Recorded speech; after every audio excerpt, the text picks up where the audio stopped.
Do you believe that India has conceded to Trump, or worse, compromised with Trump on red lines like agriculture? Government has not come out with a clear statement.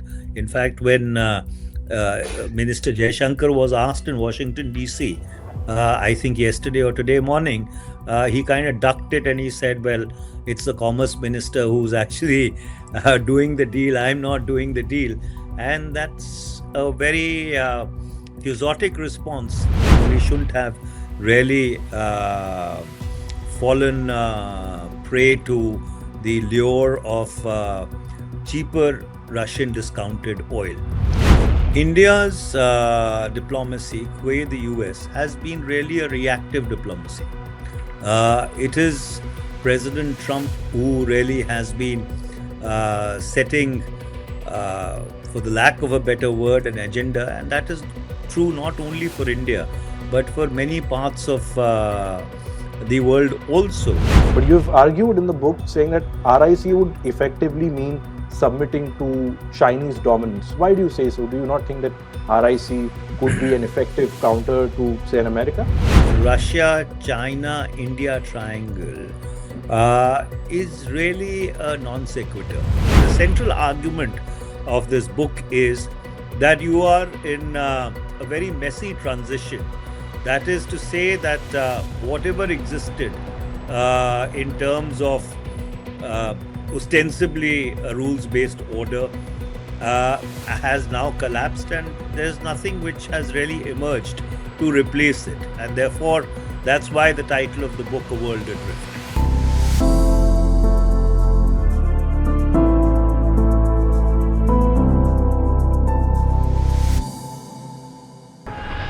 The world is changing, and it's changing thick and fast. Pick up your newspaper or browse through social media and you would get a rough idea on how quickly this shift is happening. Old global power dynamics and alliances are shifting, and established institutions are being rendered toothless. Two wars continue for almost 3 to 4 years now, namely the Russia-Ukraine war that began in 2022 and the Israel-Hamas war which started in 2023. That is on the battlefield. On the trade front, one man has singularly turned the world upside down. US President Donald Trump. His high tariffs have forced countries around the world to rethink their strategies. In the Trumpian world, there have been threats of invasion as well, and a rather peculiar social media style of diplomacy. So, how does one make sense of the current world order, and where does India stand in these turbulent times? A new book sheds light on this. It's called A World Adrift, a Parliamentarian's Perspective on Global Power Dynamics. It is written by Manish Tewari and published by Rupa Publications. Mr. Manish Tewari is a lawyer, former union minister, senior Congress leader, and a three-term member of parliament. A seasoned politician, Mr. Tewari is among the most articulate voices in India when it comes to foreign policy and international affairs. We got a chance to speak to him earlier today on his new book, and Mr. Tewari weighed in on the changing world order, India's role, and much more. Hello and welcome. I am Shubham Chohan. Let's get started. So thank you so much for taking out the time and speaking with us. I know Parliament is on and you're on a very tight schedule. Firstly, congratulations on this book. I think it's a must read for anyone who's wanting to understand and try to make sense of the chaos that is happening around the world. And it's come through. I mean, for sort of a novice like me in international politics to understand that that's quite something. So congratulations on the book. Let me start with one of the main arguments that you've put forth in the book, that the post-World War II world order, or the post-1945 rule-based order, is over, and we're living in more or less an orderless world, to put it that way. Was there a singular point or an event that marked the end of this rule-based order and now this transition?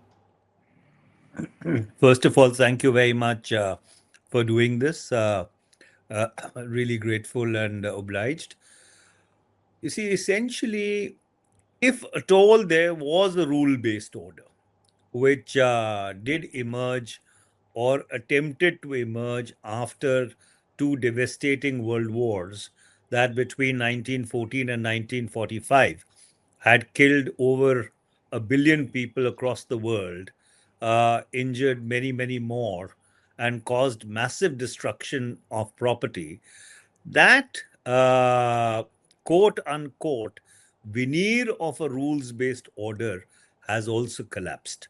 And so, therefore, you are absolutely correct. The central argument of this book is that you are in a very messy transition.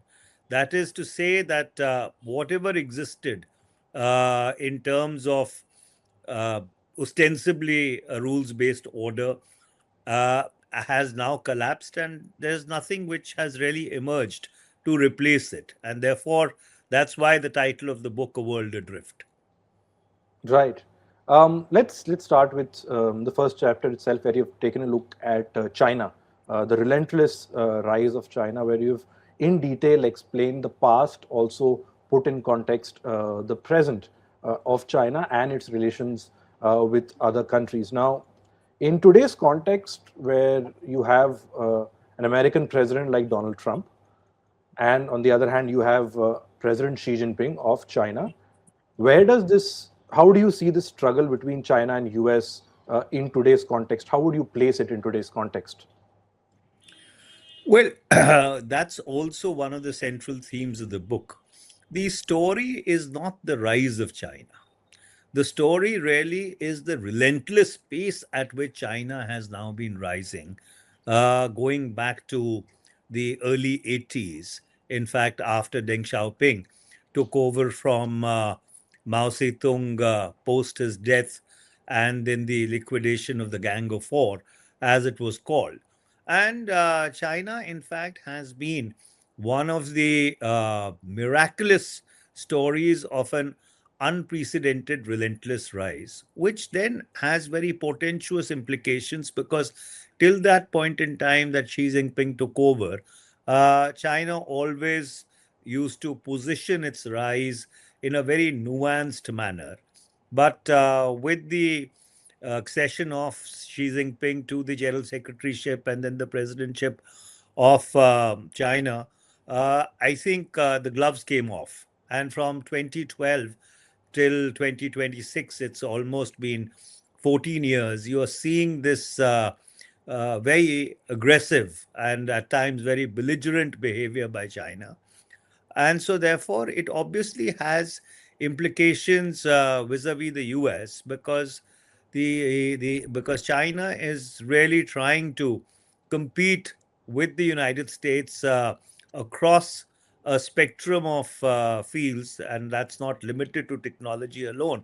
However, the US, still has a march ahead on China because of the sheer disparity between the defense expenditure or the military capability and capacity of the United States vis-a-vis China. But insofar as the fourth industrial revolution or the technologies of the 21st century are concerned, China is very, very aggressively and competitively competing with the United States of America. And in many fields, the Chinese are in fact ahead of the United States. So, therefore, this competition obviously has implications on other powers who, especially, are in the neighborhood of China, India being the most prominent one.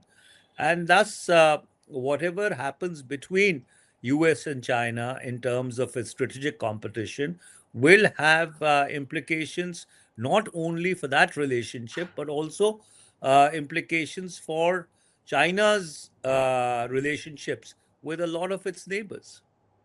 Right. Let's look at India for that matter. Like you just mentioned, you have in fact written that China and India both need to understand that competition does not necessarily mean rivalry or hostility.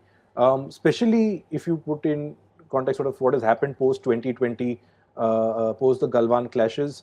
How should New Delhi's approach? Firstly, how would you see the current approach that this government has taken vis-a-vis China? How would you see that, and how should India, in your view, maintain its relation with China going forward? Well, actually, the story starts way back in 1947 and 1949. You see, the classical difference between India and China is that India came to its independence through a very pacifist freedom struggle. It was the largest and the most unique experiment in non-violence, which essentially brought the Chinese, which brought India to its independence. China, on the contrary, went through a protracted civil war, and then the protagonists in that civil war came together to fight the Japanese, and then became antagonistic again with the nationalists led by their leader retreating to Chiang Kai-shek, retreating to Formosa, which is now called Taiwan. So, right from the late 1940s, China and India have really not been able to find a strategic convergence or even a strategic congruence. And then Tibet happened. After Tibet, the 1962 border war happened. That resulted in a deep freeze till 1987, when Prime Minister Rajiv Gandhi went to China and tried to break that impasse in the relationship. But before that, you had the Samundrung Chu incident, and then for many years you signed one agreement after the other: 1996, 2003, 2012, to try and keep the border tranquil. And then 2020 happened. So, therefore, the fundamental problem is not what happened in 2020 and its aftermath, which still today is very opaque and remains shrouded in an enigma. But the real fundamental question is that, going back to India's independence and China becoming a communist state, both these countries have not really been able to understand each other. And that's why you see the strategic dissonance now going back many decades. Right. You spoke about in your previous answer, you'd spoken about China's equation vis-a-vis other countries. There's a combination that I want to sort of want your views on. That is RIC, Russia, India, and China. You've written about that as well. The visual of Prime Minister Modi, President Putin, and President Xi at the SCO summit in Tianjin last year, that really made global headlines. Many thought that, okay, RIC is the way forward, given how America has been acting. But you've argued in the book saying that RIC would effectively mean submitting to Chinese dominance. Why do you say so? Do you not think that RIC could be an effective counter to, say, in America? Well, fundamentally, if you look at it, most of India's major trading partners are those who've had or who have a not too pleasant relationship with China, and definitely an antagonistic relationship with Russia. So, therefore, this Russia, China, India triangle uh, is really a non sequitur. And the reason why I say that is because today the Chinese, in terms of their sheer economic heft or the size of their economy, are the senior partners in the Chinese Russian relationship. And even the Russia India relationship, which earlier used to stand on a triad of a a shared antipathy towards a, a Western dominated world order when the world was divided into power blocks. And then a kind of a convergence with regard to the ideological postulate of socialism as translated into cooperation in heavy industry, etc. And then, of course, the defense relationship with the collapse of the former Soviet Union got whittled down to only one limb, which is really the defense relationship between the two countries. And then, of course, with China, you've had this long history of a very pronounced trust deficit. So, under these circumstances, we are, or the three countries are actually performing a very strange kind of a tango.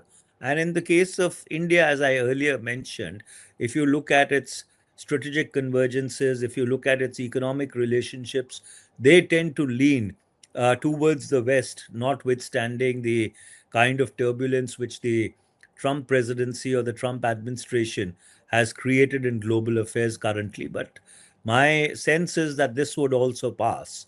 After all, we were able to live through COVID-19 also. And so, under those circumstances, I think eventually, and that's one of the theses of the book, that India's natural affinity lies with its Western partners.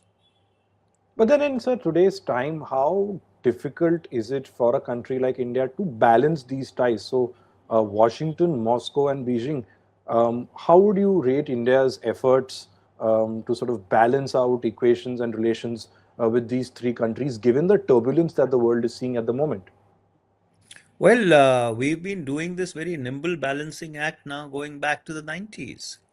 Right. So therefore, we have been trying to manage the relationship between Russia, China, US, and India. And I think we've done it, or we did it fairly successfully over all these decades. But now, with the kind of ideological foreign policy that President Trump has started pursuing in terms of uh, his philosophy of make America great again, which is actually undermining and subverting the entire global architecture of alliances and relationship that the US had very assiduously constructed across many administrations going back to the end of the Second World War.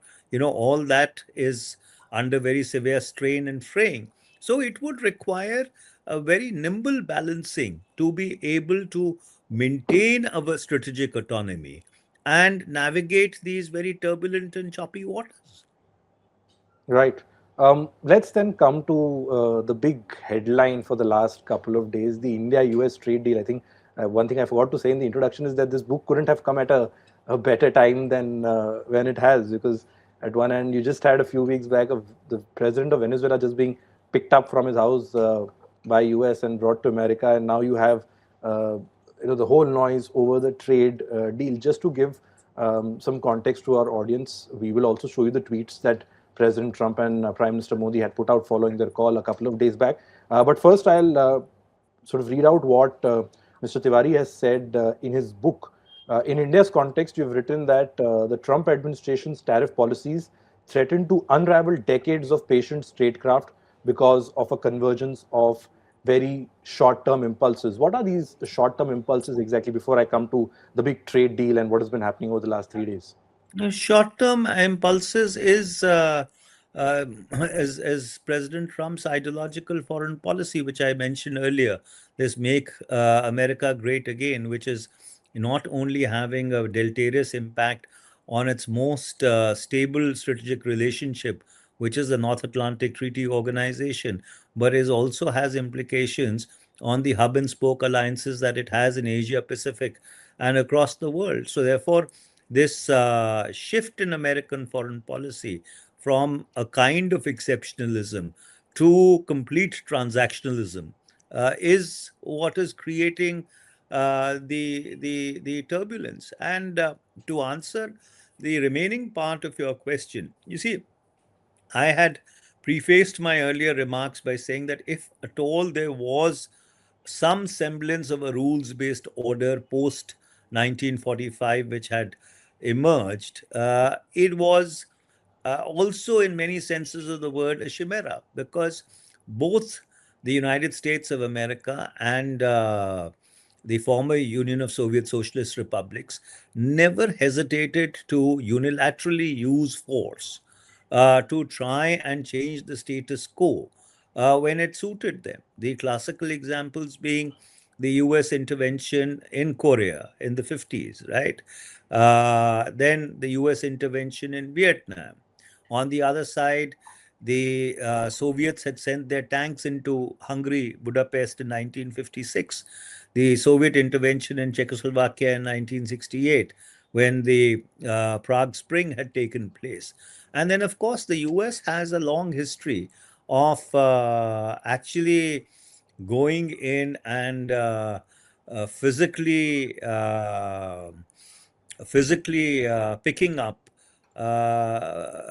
rulers or presidents in South America. And this goes back all the way to the turn of the 20th century. You know, the term banana republic did not really come out of a vacuum. It was the US which was constantly intervening in Latin American and South American countries on behalf of these fruit companies which used to have these large banana plantations. And then even in 1989, when Bush 41 was the president, the US went into Panama and picked up Manuel Noriega and brought him back to the US, put him on trial, and ultimately, I think he spent many, many long years in US custody. And then, of course, even before that, there were these ghost wars during the Cold War era, which used to go on between the US and the erstwhile Soviet Union.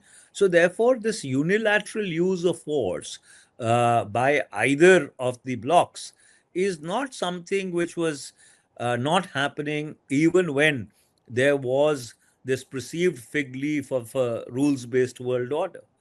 So, so yes, and to some extent, those impulses were moderated by reliance on the United Nations, by the creation of other multilateral frameworks. But the use of force always remained the monopoly of those who were able to do it. Right. In that context, now let's look at the trade deal itself. It started with the president putting out a tweet on or a post on Truth Social, his preferred platform, and we are showing that tweet for our audience. 18% tariff is what India will be charged, is what the president said. Then he said that at the request of the Prime Minister of India, Narendra Modi, he's announced a trade deal, and the big takeaway is that India has assured that they will stop buying Russian oil. Now, since the president made this announcement on Truth Social, you had several officials in Washington who have said that in very clear terms that India will stop buying Russian oil and the US will get access to the agricultural market. India, on the other hand, while we are recording this video, the Prime Minister is speaking in the Rajya Sabha, and the External Affairs Minister, Dr. S. Jaishankar, this morning said that the detailed negotiations are on, while the Commerce Minister of India has said that the deal is finalized, and then he said that the framework is ready. So there are a lot of sensitive questions on which the Indian government is yet to answer. But Mr. Tiwari, how would you look at all that has happened in the last 3 days? And do you believe that India has conceded to Trump, or worse, compromised with Trump on red lines like agriculture? So let me answer your question in three parts. Number one, in my book, I have argued that we should not have changed our energy purchase profile in the March, April of 2022. You know, we had a certain energy purchase profile before Russia transgressed into sovereign Ukrainian territory. And we should have maintained that profile, and we shouldn't have really fallen prey to the lure of cheaper Russian discounted oil. The government's defense at that point in time was that, you know, given India's energy needs, we will buy from wherever we can get the best deal possible. Fair argument, I Right. mean, if you want to play it in that manner. But then, even today, you are getting discounted Russian oil. So, if that is your position, or that was your position then that position holds true today, because it is not that India's import dependence has gone down. It is not that discounted Russian oil is not available. Then why change your position? See, and that goes to the very heart of your strategic autonomy about the choices that you have the capacity and capability of making independently. Number two, insofar as the Indo US trade deal is concerned, well, there is a lot of conjecture and there is a lot of speculation, but you know, parts of that deal from India's side have already been done. For example, the civil nuclear energy legal architecture, which was passed in the winter session of Parliament. That has been a big US ask. Now going back almost to the time of the Indo-US Civil Nuclear Agreement, and when the civil liability bill was passed in the Lok Sabha, and the supply operator and the supplier liability was kind of separated, and the suppliers were also made liable. The US had all along been protesting and screaming and groaning about that. So therefore, you had a law which this government brought in, which essentially ended supplier liability. And then if you look at the finance bill, there are lots of tariff lines where duties have been reduced, some to 0%, other moved to 7.5 to 2.5%.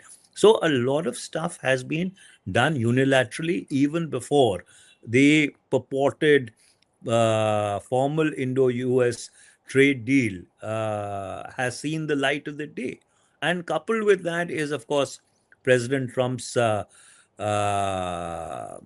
assertions. And eventually, the most the most disturbing assertion is that while the US will charge 18% tariff, Indian tariffs, and especially in terms of giving access to India's agriculture sector, would be zero. I mean, that's what the United States Trade Representative has said ad nauseum.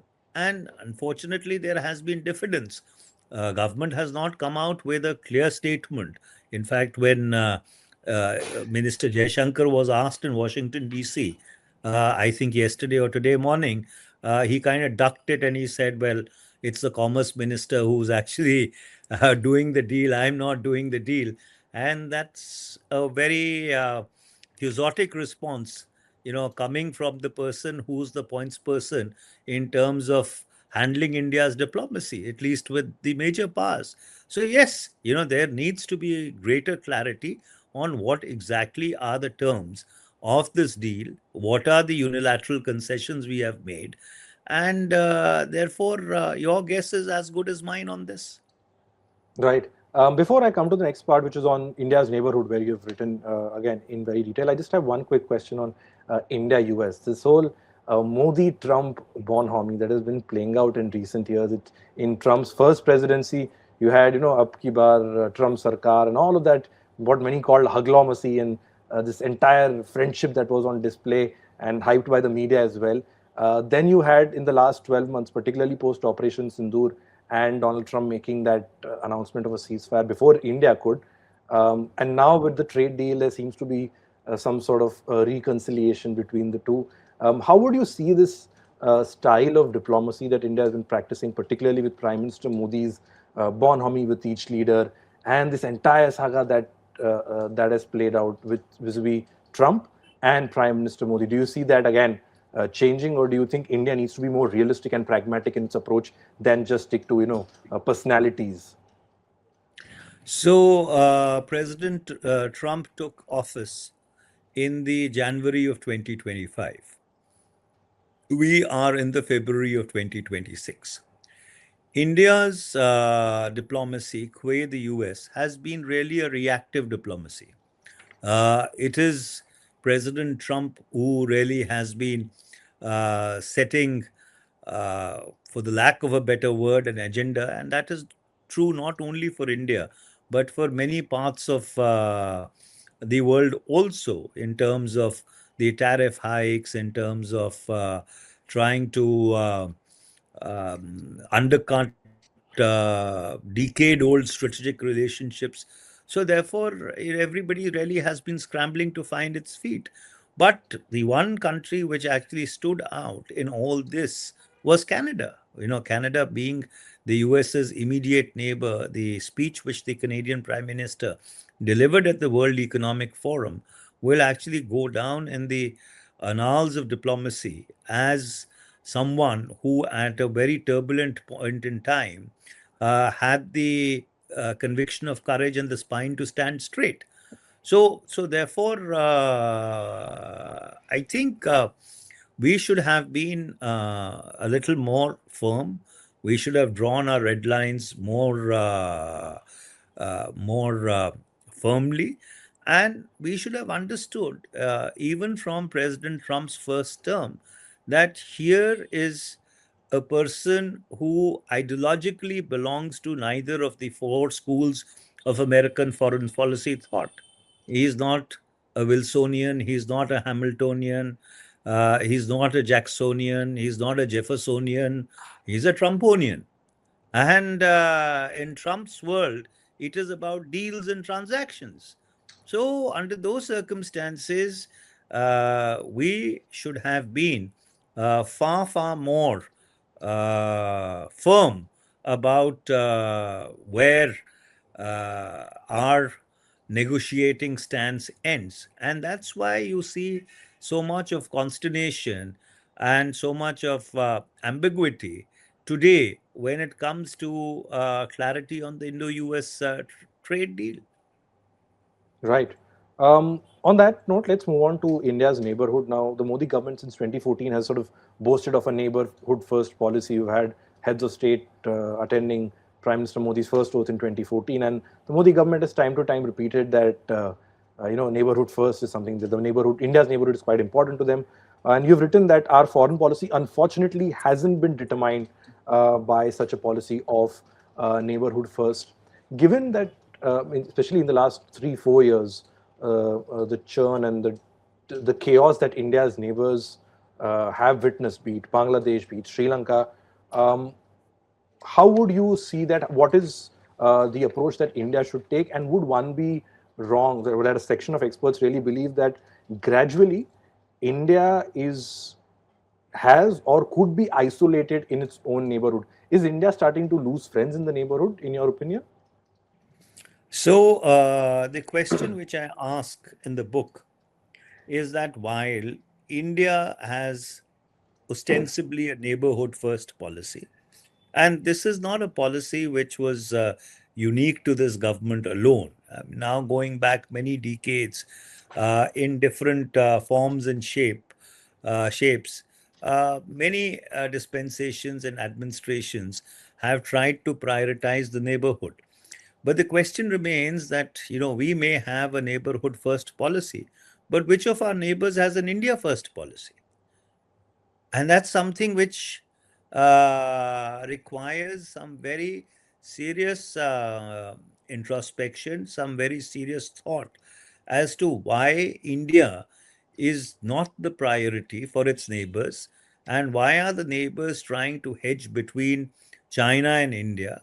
And therefore, under those circumstances, what are the implications which it has on India's eminent domain, if at all we have a Monroe Doctrine and do consider South Asia to be our eminent domain? What are the implications qua that? Because I have dealt with it country by country, and we seem to have a turbulence in each relationship. But yes, turbulence between nations is not something which is unusual. But what is unusual is that the turbulence has now been continuing for quite a while, and it's not only the last 12 years, it stretches actually beyond that. And so, therefore, there is a need to go back to the drawing board and answer this basic question that while we may want to prioritize our neighbors, why are our neighbors not prioritizing us? And therefore, out of that, you will start finding answers which will need to redefine your new policies towards your neighborhood. Right. I just want to focus on one specific neighbor, because in the last one, that is Bangladesh. Sheikh Hasina, of course, had no choice but to flee the country. India has given her sort of refuge. You've had Mohammad Yunus. Many people had high expectations from him that he will ensure that Bangladesh comes to a stage where there is stability, and you could have had you can have a peaceful transition of power post Sheikh Hasina. Instead, we've seen some more chaos on that front, and particularly Mr. Yunus himself has made certain comments that haven't gone down well in New Delhi. Given the role that India has played in the creation of Bangladesh itself, how would you see the last 1.5 years of the India-Bangladesh relationship? Do you think we've lost Bangladesh, the friend that we had perhaps in the Sheikh Hasina era? So, therefore, here is the answer to this conundrum. A lot of the turbulence that we have been facing on our western borders in terms of state sponsored terror from Pakistan really has its genesis on India's border, and the effort and the blood and treasure that we invested in trying to protect the people of East Pakistan when they were being brutalized by the West Pakistani army and the regime in West Pakistan.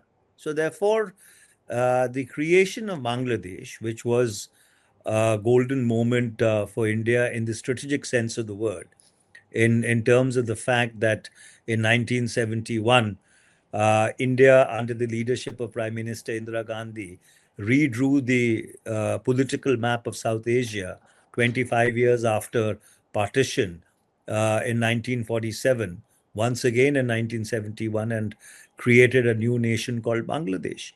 And so it is therefore surprising that, notwithstanding whichever the regime may be in Bangladesh, and countries do have their internal upheavals, the kind of aggressiveness which the new dispensation in Bangladesh under Muhammad Yunus has been demonstrating towards India, it's really very perplexing and troubling.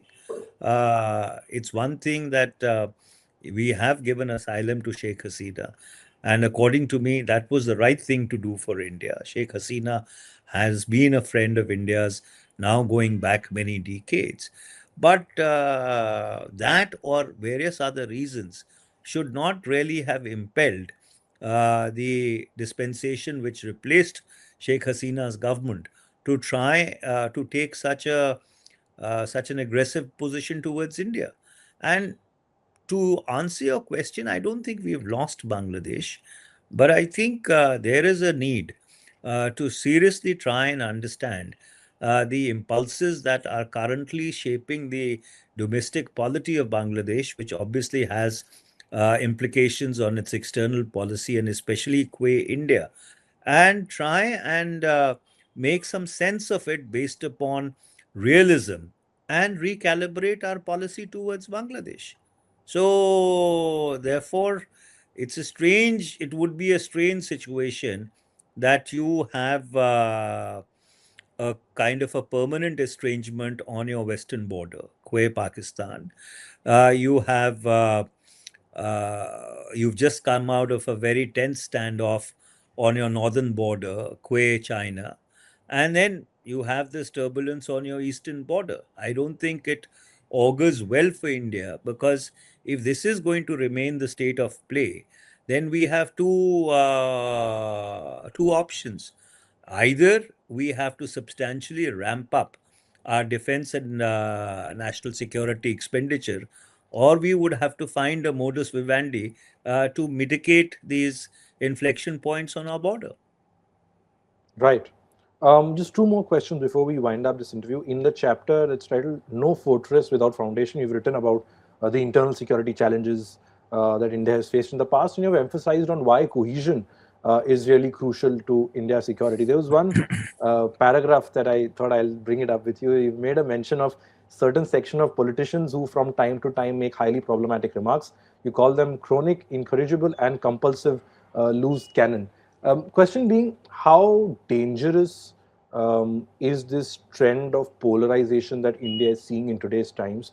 How dangerous is this in the larger scheme of things? Oh, it's absolutely very dangerous, for the simple reason that it has implications beyond India. Let us not forget that in a world which is adrift, which is so turbulent, which does not have an anchor, where as I have said, that an old order is dead and a new one hasn't emerged. We are in the age of monsters. What really is going to protect and preserve us is our social cohesion. And therefore, if you keep the slow burn of polarization alive, I'm afraid you are not doing your national security any great service. You had seen what happened in large parts of the Gulf and Middle East when some chronic loose cannons made some extremely, extremely, for the lack of a better word, obtuse statements. Even India's friends had reacted very strongly to them. And therefore, in this day and age where the flow of information is seamless and it is in milliseconds, to think that a statement made in some remote part of India would not be amplified and relayed across the world and taken very differently in an international setting than in the domestic context it was made. And so, therefore, it is very, very important that as a country which is multi-religious, multicultural, multilingual, multi-ethnic, has multiple culinary manifestations, and you on your northern and your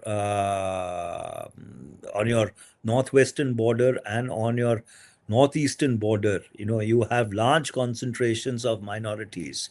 This permanent attempt to try and keep things on a slow burn is completely detrimental to India's national security. Right. And towards the end, let's look at the future. You've beautifully explained the past and the present, the crystal gazing, as you called the chapter. You wrote that from its vantage point on Raisena Hills, New Delhi will have to take a long view of the shifting sands of time and look beyond the fog and mist of uncertainty that currently envelopes the conduct of international statecraft. If there's one major aspect of India's foreign policy that you would sort of urge the government to look at or rectify in the long term for our interest, what would it be? Would there be a certain aspect that you think this needs pressing attention? Or would it be the entire foreign policy itself that it needs a complete overhaul? What would it be in your opinion, sir? Well, essentially, from a foreign policy perspective, what India is trying to do, and I'm being government agnostic out here, is try and preserve whatever strategic autonomy that we have been able to carve out over the past 7 or 8 decades. How successful the current dispensation would be, the jury remains out on that. But if you were to take a long view, given the fact that in the next 21 years, or India would be completing 100 years as an independent nation, this is really the space for consolidation.